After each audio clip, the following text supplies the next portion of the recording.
I came home from a 12-hour install, kicked the door shut with my boot, and Jenna was already in the hallway like a welcoming committee. Arms around my neck. Big smile. Too big. Hey, stranger. Hey, yourself. She smelled like citrus and a candle I'd never bought. Her phone lay face down on the counter, which wasn't new, but the lock screen was dimming, like she'd just tapped it. And the good girl tone came with a small mismatch. Her shoulders were tight. Her eyes were bright in a way that meant she'd decided something without telling me. You hungry? She tugged me toward the kitchen. I made that chicken you like. You hate making that chicken. I'm branching out. I set my tool bag down. The pan was still hot, the timer on the oven blinking 0:01. She'd plated it like a magazine spread. It was nice. It just didn't match the half-second she flinched when I reached for her phone to move it out of the way. If I'd known where this was headed, I'd tell you. I'd have eaten the chicken in the truck and saved the talk for later. We ate. She filled the air with light stories about coworkers I'd never met and a new girls' group she was trying. She'd never had a girls' group. Not in 8 years. She laughed on the wrong beats. My fork hit the plate a little harder than usual.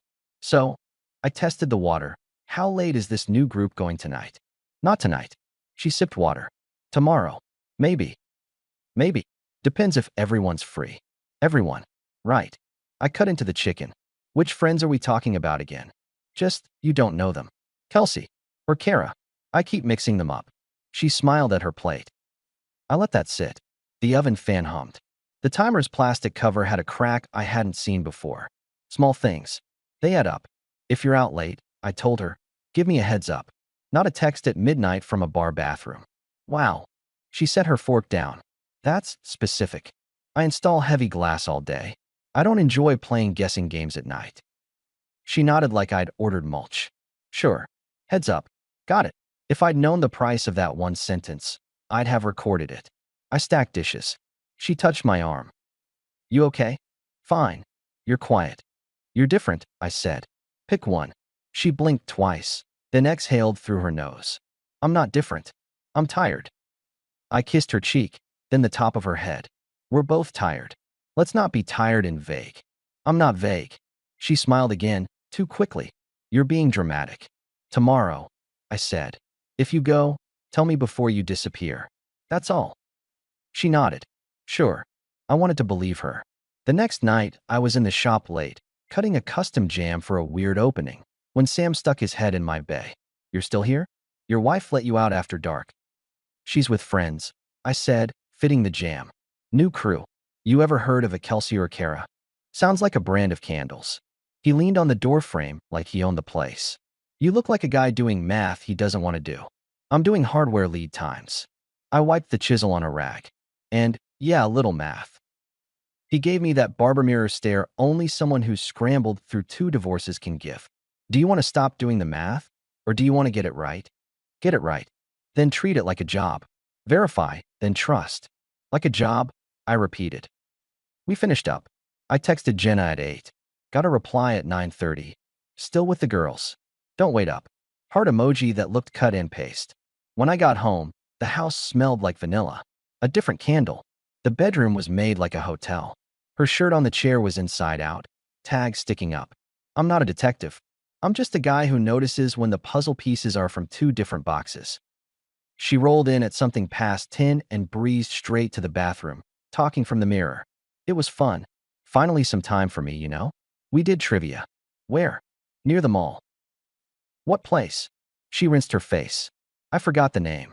We've lived here 14 years, I reminded. We could navigate this town by smell. I'm serious. It's new. What's your friend's last name? Mark, why are you quizzing me? Because I care where my wife is, I told her. Wild concept. She paused, towel on her cheek. You know what? I don't love that tone. And I don't love guessing. Heads up was the deal. I texted you. An hour and a half after. Her jaw shifted. Okay, I'm hearing you don't like it. Noted. What I'm not hearing is the name of the place. It's not a courtroom. No, I said. It's a marriage. She stood in the door. Do not make this into a thing. There it was. The tone that turned a straight line into fog. I didn't rise. I didn't chase. I set down my phone, took my wallet from the dresser, and made a small adjustment. Saturday's couple dinner at Ryan's. I said. I'm out. What? We RSVP'd. You can go, I said. I'm rebuilding the workbench.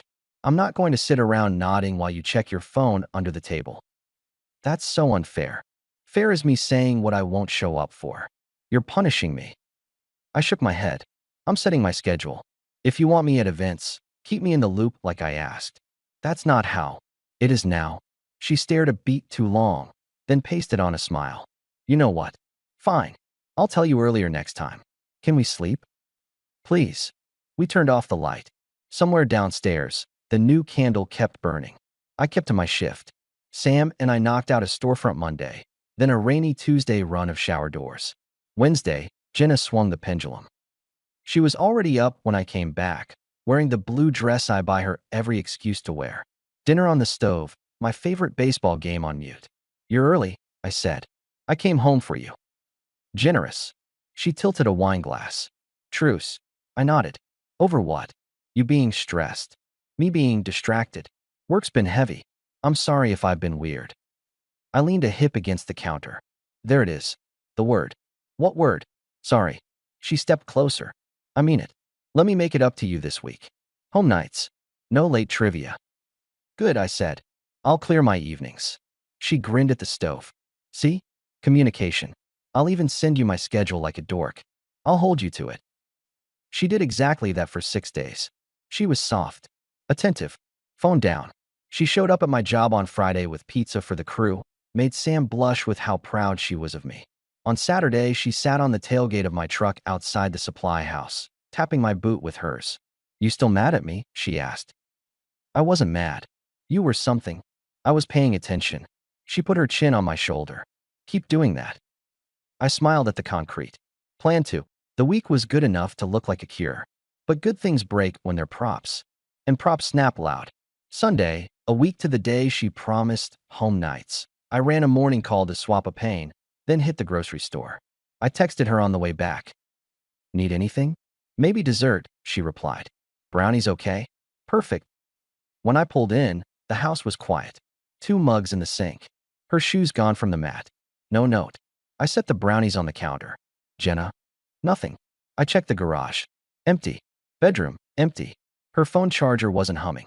The bathroom light was off, but her makeup bag had been tossed through like someone sprinted. I stood over the counter, then picked up my own phone. A week earlier, when she was doing schedule transparency, I'd suggested, very casually, we both switch on location sharing in the family app, like when you're driving on installs, she'd said, pecking my cheek. So I know when to heat dinner. She tapped it on then. I'd left mine on too. I opened hers. It pulsed on the south side. A little strip mall area with an Italian place we both liked. The name she couldn't remember. My finger hovered over call. I didn't call. I grabbed my keys, locked the door, and drove. The restaurant was busy but soft, that early evening lull before big parties. I told the hostess I was meeting someone and walked the perimeter like a contractor measuring trim. I saw her fast. I saw him a split second later. Tyler, the ex who used to drop into conversations like a stray commercial. The ex who wasn't a problem because we dated in college and it's hilarious now. He was less hilarious with his hand on the base of her wine glass. I didn't slow down. I slid into the empty chair at their table like it had always been mine and set my keys in front of him. Evening, I greeted. Jenna blinked. Mark, don't worry, I told her. I won't order. Looks like you already did the tasting menu. Tyler tried for a neutral smile. Hey man. Tyler, I nodded. We finally meet. I've heard too much. He cleared his throat. We were just catching up, I finished. Right? Old times, new lies. You keeping score, or is it more of a vibe check? Jenna's smile went thin. Can we not do this here? Where do you prefer? The car? The bedroom? The group chat with Kara or Kelsey? Her jaw fluttered. You're embarrassing yourself. No, I said. I'm embarrassing you. Don't confuse the direction. Tyler's hand left the wine glass. Look, I don't want any. You already ordered any, pal, I said easy. But good news, I'm low maintenance. I just came to say hi and clear one thing up. Jenna says you two are just friends. Now, my definition of friend doesn't include the way your eyes just dropped to her ring and flicked back up like you were checking inventory. Maybe that's updated since college. Help me out. Jenna glanced around the room. A couple at the next table pretended not to listen. A server brought bread and then immediately remembered he had somewhere else to be. Stop it, Jenna hissed. You're being petty. I'm being present. That's not the same thing. Tyler tried again. This is complicated. It could be simple, I said. Simple as telling me up front you're doing dinner with a man who used to date you. Simple as not hiding behind trivia night. Jenna's eyes flashed. I never said trivia. Right, I agreed. You said girls, which turned out to be singular. With stubble. She leaned in, voice low. I can meet friends, Mark. So can I said. Watch. Tyler swallowed. We're friends, man. That's it. I can tell, I said. The electricity in your shoulders screams platonic. He looked at his plate. Jenna tapped her nails on her water glass. I'm leaving, she announced, grabbing her purse. Stay, I told her calm. I don't want to ruin your night. I just wanted to stop by and make sure the seating chart's accurate. Get up, she ordered. In a second, I said. Tyler, quick question. Did your wife know you'd be here? He blinked. Why would she? I'm not. Oh, I nodded. Okay, that answers that.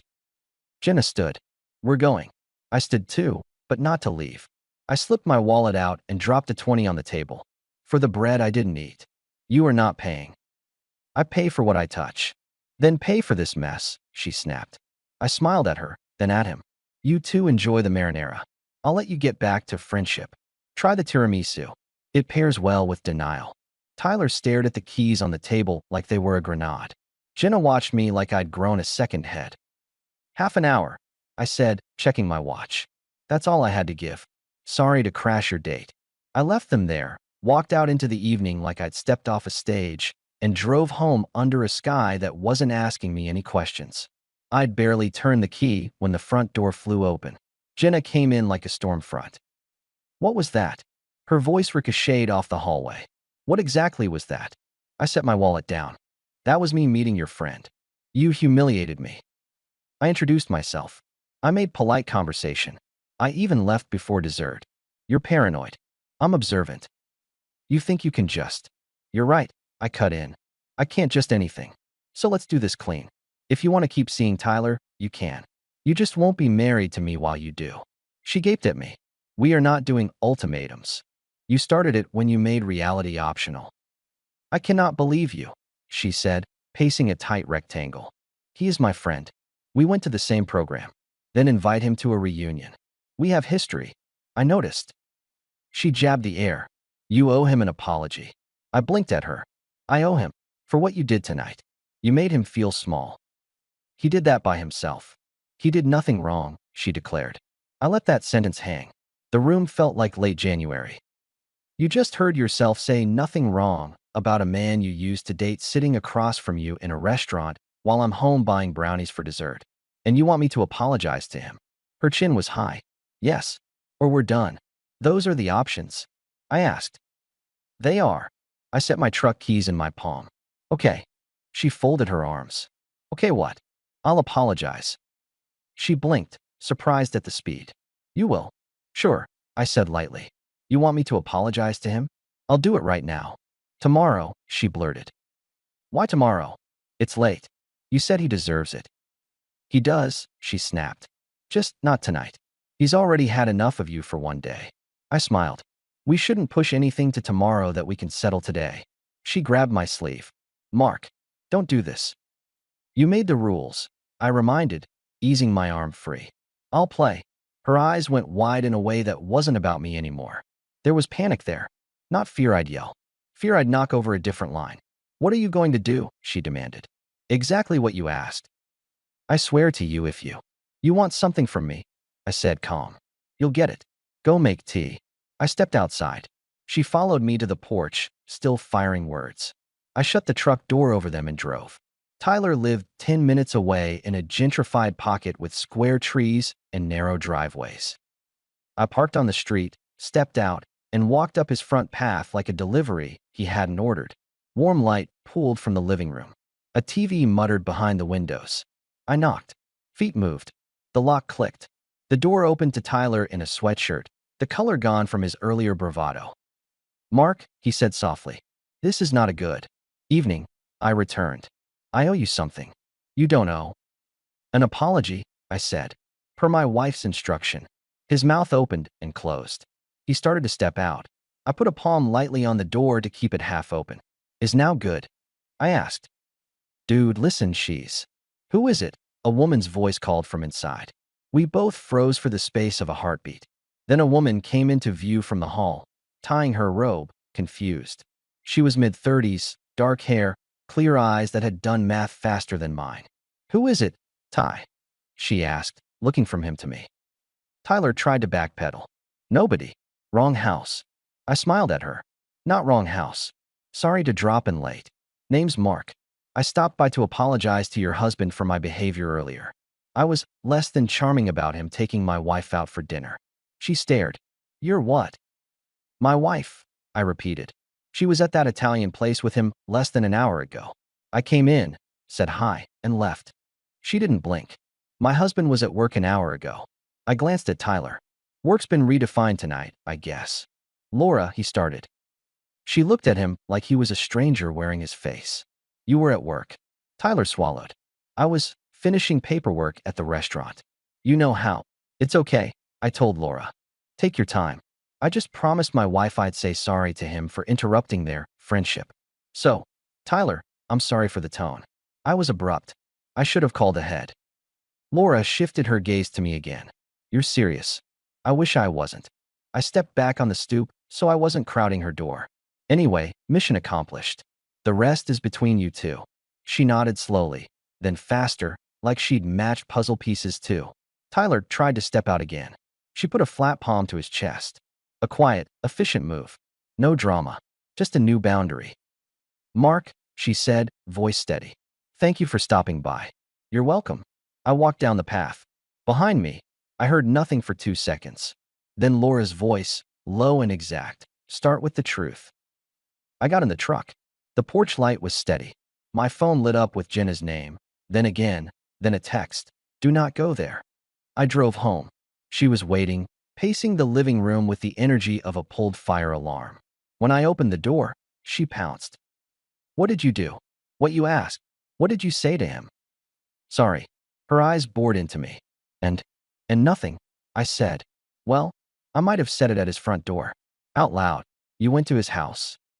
You demanded an apology. I delivered the premium package. You are unbelievable. Thanks. Is his wife there? I shrugged a shoulder. She was. What did you tell her? The truth. That you and Tyler had dinner. She threw her hands. Why would you do that? Because you asked me to apologize, I said. Not to collude. You ruined everything. Define everything. She was breathing hard like the words took oxygen. You don't get to blow up my life because you felt insecure at a restaurant. I didn't blow anything up, I said evenly. I named what was in front of me. If it can't stand daylight, that's not on me. She stared. Then the anger turned and sharpened. You know what? Pack your things. Go stay in a hotel. We'll talk when you've calmed down. No. She blinked. Excuse me. This is my house, I said. I built the shelves, the cabinets, picked the screws and the hinges. I'm not leaving my home because you made a mess. You can't make me leave. I'm not making you do anything, I said. I'm giving you a choice. You have 1 hour to gather what you want for the next few days. Your closet, your laptop, your skincare army, whatever. After that, I'm changing the lock. We'll figure the rest like adults, with paperwork, during daylight. She stepped back like the air had shifted. That's not happening. You've already used 10 minutes arguing, I told her, checking my watch. 50 to go. This is insane. What's insane is you ordering me to apologize to your dinner date and then yelling because I did it efficiently. Her face flickered. He is my friend. I nodded. I'll remember that when someone asks why my wife moved out on a Sunday night. She stared. The silence stretched. Finally, she grabbed her purse. Fine, she said, voice clipped. I'm not staying here with you like this. I didn't ask you to. She walked to the door, then turned. You are going to regret this. Maybe, I answered. But at least I'll regret it in a quiet house. She slammed the door. I stood a second in the stillness she left, and then got the spare deadbolt from the garage. 30 minutes later, the lock turned cleanly under my hand. I put her keys on the hall table in an envelope, wrote her name, and set it where she couldn't miss it. I slept on my side of the bed because I sleep better there. In the morning, I made coffee, put on a clean work shirt, and drove to the county clerk's office on my way to a shower door repair. My phone buzzed while I was in the parking lot. Jenna, why can't I get into our house? I answered, because it's not our when one person uses it like a stage. You don't live there right now. Try Tyler's. His wife will be thrilled to host. 20 minutes later, as I was pulling straps over a crate, a new text blinked. He ended it. Because of you. You did this. I watched the dots try to form another sentence. Then I pressed the information button, scrolled, and hit block. No speech. No flourish. Just a new setting. She didn't call from another number. She didn't show up at the shop. Silence works when you finally step into it. 3 weeks forward, a number I didn't know popped up while I was halfway through mounting a fixed panel. I let it go to voicemail. Then curiosity won. Hi, Mark. A woman's voice said, steady but warm. It's Laura. From the porch. I hope this isn't out of line. I wanted to thank you and to ask if we could talk. No pressure. I called back after we finished the paint and swept up glass dust. She picked up on the second ring. Hey, she said. It's Laura. Good timing, I answered. I just want to fight with a stubborn shower clip. She laughed once. I don't want to derail your day. I wanted to say you did the right thing. That night. You were blunt, but you were clean. Blunt is my only setting. That's better than slippery, she said. And you could hear years of context in that word. I'd like to buy you coffee and say thank you like a human, not a voicemail. You can say no. I can say yes, I told her. We met at a little spot near the park. She was calmer than in the doorway, the kind of calm that comes after you decide to accept the receipt. I signed papers, she said, after we ordered. He tried to fix a version of the story that rested on air. I chose ground. Good choice. She smiled like she hadn't used those muscles in a while. You okay? I'm better, I said. The clerk stamped mine yesterday. How's Jenna? I sipped coffee. Back with her parents, last I heard, in the little town 2 hours west. Hard to pay rent when you burn bridges on both ends. Laura nodded. I'm not gloating. Me neither. I thought you were crazy, you know, she admitted. At the door. I almost told you to get off my porch. You should have, I grinned. It would have been funny later. What stopped me was his face when you said restaurant. He looked like a freshman explaining a hangover to his coach. Honesty is tells. She held my look. Well, thank you for handing me the truth without throwing me at it. That matters. It matters to me too, I said. It's how I try to conduct myself. Clean cuts. We sat another hour. We talked about small things. Jobs. Her sister's dog. The way the neighborhood pretends to be friendlier than it is. Nothing flirtatious. Nothing heavy. Just human. When we stood, she touched my elbow. I'd like to do this again, she said. Not as therapy. Just because you're easy to be around. Same. We didn't sprint. We didn't label it. We just started meeting for coffee, then walks, then dinners with the good kind of silence. If you've ever been around someone who doesn't need a performance from you, you know the difference. Now the part people care about like a scoreboard. My life is smaller and better.